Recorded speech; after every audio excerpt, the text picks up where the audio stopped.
petite action peut changer les choses. Mon invité de ce soir a changé la vie de quelqu'un et il a changé la sienne en posant une bonne action. Il a donné 1 000 $ à un itinérant, 1 000 $ de cadeau. Il lui a fait vivre une journée de rêve. Et il a produit un film qu'on peut voir sur Internet, dont on va vous présenter des extraits. Vous voyez, c'est cet homme-là qui était itinérant. Il l'a amené dans des magasins, il lui a donné de la bouffe, l'a gâté pendant une journée. Et ça a comme changé la perception des choses, autant de l'itinérant que de celui qui lui a fait le cadeau.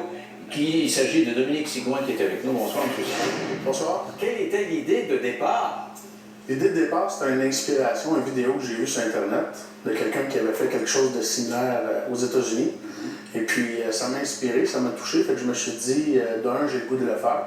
Puis de deux, si je vais le filmer, si ça peut inspirer une personne, comme ça m'a inspiré, un genre de données au suivant. OK. Avec vous, vous êtes un homme d'affaires, ça va bien dans votre vie, ça roule bien. Oui. OK. Alors, vous faites quoi?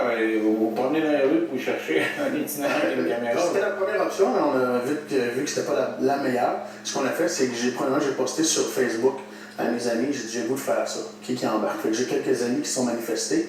Puis mon premier, Éric Duchesneau, qui est de Granby, il dit moi j'ai le goût d'embarquer. Puis l'idée m'est venue aussi, est-ce qu'il y a des itinérants à Granby? Parce qu'au lieu de le faire à Montréal, qui était l'idée initiale, d'aller en banlieue à l'extérieur, on a fait des démarches auprès d'un organisme, entre autres, qui s'appelle Le Passant, à Granby, qui aide des hommes, soit sans-abri ou itinérants ou en difficulté. Puis on leur a demandé est-ce que vous auriez quelqu'un qui a vraiment besoin d'aide puis qui a une volonté, un désir de s'en sortir. Ils nous ont présenté Sébastien. C'est comme ça qu'on a eu le contact avec Sébastien qui était le sans-abri. Alors, le contact, ça se passe comment? T'arrives le matin avec ta quincaillerie, puis qu'est-ce qu'il vous dit? C'était très particulier. On a préparé un petit peu, on a eu l'idée le mercredi, puis on a fait la journée le dimanche. Moi, initialement, je m'étais dit, je vais mettre 1 000 à 1 500 $ pour la journée, je vais faire vraiment une bonne action. Et puis, je lui ai dit, je vais contacter des commerçants. Du coup, je peux avoir des gratuités ou des rabais qui vont faire en sorte que je vais pouvoir en donner plus. Tous les commerçants qu'on a approchés, certains des amis ont embarqué immédiatement. Fait que la presque totalité de la journée a été des dons des commerçants.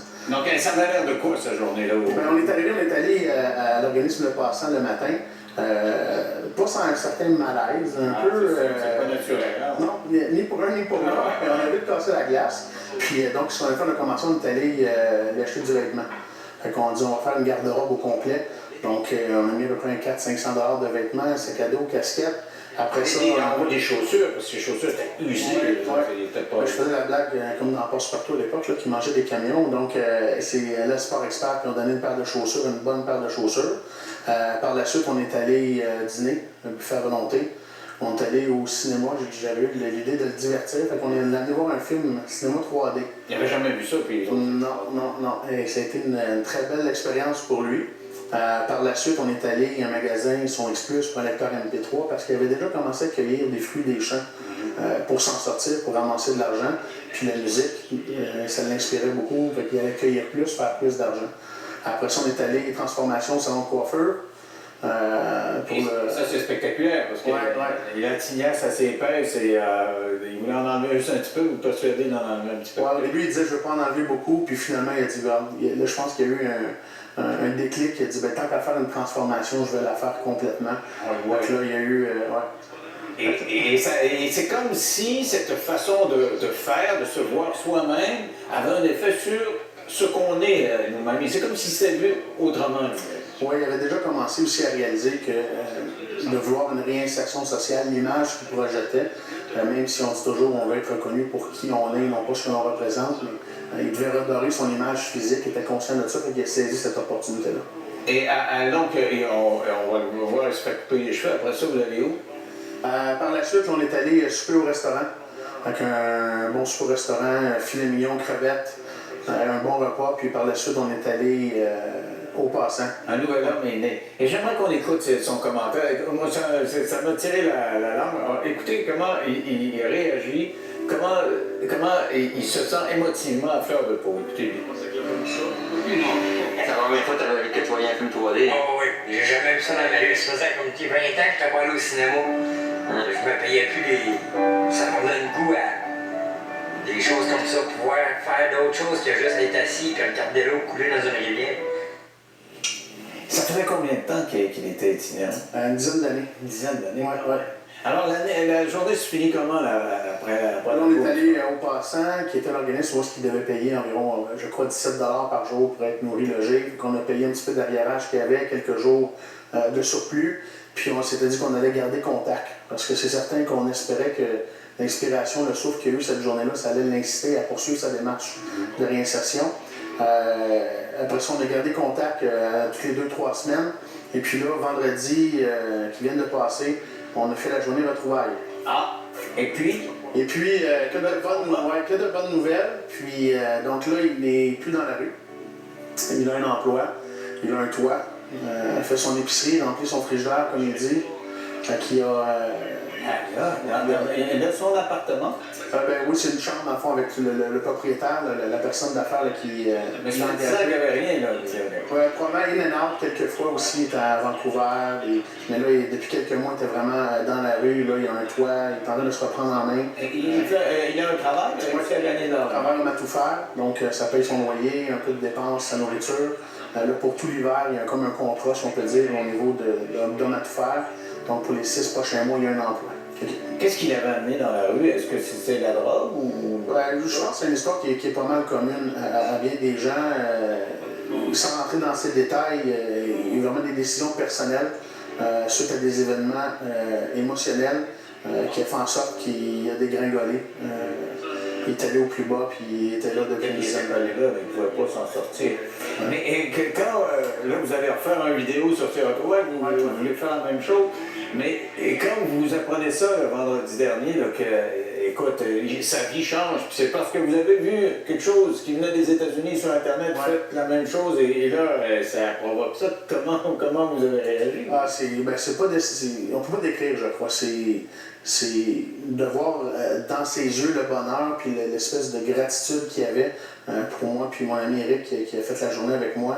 À part les regards des enfants, il n'y a rien de plus beau. Donc, ça a été un très beau moment, une fierté aussi d'avoir donné au suivant. Puis là, de l'entendre dire aussi, je vais faire une journée comme ça moi aussi éventuellement pour aider un sans-abri. On a fait une levée de fonds. Sur le site d'Indiegogo, on est rendu à 2000 quelques dollars de ramasser pour Sébastien et l'organisme. Puis l'idée qu'on a eue, c'est lui qui allait aller remettre le chèque. Le don à l'organisme. Pour donner lui-même au suivant. Exactement.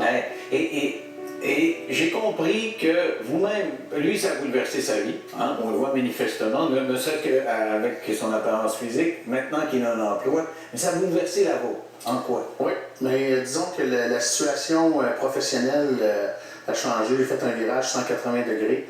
On était vraiment dans le monde des affaires au niveau gestion pour une grande entreprise. Puis ça a remis les choses en perspective. Donc là, j'ai changé d'emploi 180 degrés et puis encore plus de bonheur, plus simple avec les gens, plus près. Donc ça a été probablement un peu retour aux sources de ce que j'aurais toujours voulu faire et que je n'avais jamais fait. Donc, des fois, on prend une tangente. Là, j'ai pris un recul qui m'a dit retourne dans la tangente première que tu voulais prendre. Donc, ça a eu une belle transformation. Si je comprends bien, ça vous bouleverse, vous, au niveau des valeurs. Vous dites, bon, moi, je cours après l'argent. C'est ça que je fais dans la vie. Hein? Je suis un homme d'affaires, puis je fais du... Et là, dans le fond, peut-être que dans la vie, il y a des valeurs plus fondamentales que ça. L'espèce d'équilibre entre ces valeurs-là était toujours présente, mais quand tu as travaillé fort pour arriver à une certaine position, tu as un certain revenu, un certain style de vie, c'est difficile de prendre la décision de dire on va couper en 2, en 3 ou en 4 pour aller avec de quoi de plus simple, de plus terre à terre. Ça a été probablement un bouleversement dans ces émotions-là qui m'a aidé à prendre la décision. Mais vous l'avez fait. Vous avez abandonné votre travail, puis vous avez un autre travail qui est moins basé sur l'argent? Oui, peut-être plus aussi le domaine en tant que tel, le domaine du web. Fait que là, pour une boîte de web, les réseaux sociaux, le marketing, un peu. Puis la raison pour laquelle le mouvement Le Philosophe a eu cette explosion-là. Parce que là, vous appelez le philosophe. Oui. C'est quoi? C'est une marque de commerce? C'est quoi? C'en est devenu une. Philosophe, une histoire longue courte au secondaire, c'était un peu un surnom que j'avais. Parce que c'était toujours la quête de l'équilibre, la folie puis la sagesse. Donc, comme je t'ai toujours dit, de garder les 2 pieds sur terre, d'avoir la tête dans les nuages. Fait que ça, c'est quelque chose qui date depuis longtemps. Puis, il y a 1 an et demi, je me suis levé un matin, j'écoutais Salut Bonjour, le Journal de Montréal. Puis je me suis dit, les nouvelles, pas toujours positifs. Je pars ma journée avec ça. Fait que j'ai commencé à une page Facebook, Le Philosophe, sur laquelle je mettais des matières positives à méditer, des belles images, de quoi de positif pour partir ma journée. Fait que le travail de recherche en déjeunant que ça me demandait, mais ça partait de ma journée de façon plus sur le positif. Exactement. Et ce positif-là culminé avec cette opération-là qui consiste à aider directement un itinérant et vous changez sa vie puis ça change la vôtre. C'est vraiment une histoire de film, il faudrait faire un film avec ça. On est en train d'écrire. Un homme d'affaires qui ressort, on va être produit à Hollywood pour on fait 100 millions. On va faire les profits qu'on va redonner aux itinérants. Ah, mais lui, comment il réagit, sachant ça? Parce qu'il doit le savoir que vous avez lâché votre job un peu à cause de lui. Bien, grâce à lui. Dans le fond, on a eu la conversation, puis je l'ai remercié parce que ça a été très bénéfique pour moi. Puis lui, il l'a vécu aussi parce que dès les jours après, où est-ce que ça est devenu viral sur Internet, il s'est fait reconnaître dans la rue. Donc, quand il allait solliciter des emplois, il se faisait reconnaître. Puis il y avait eu un article dans La Voix de l'Est, le journal local à Granby, la première page, fait qu'il s'est fait reconnaître. Ce qu'il m'a dit, il dit, écoute, ça m'a comme donné un engagement. Là, j'avais plus le choix.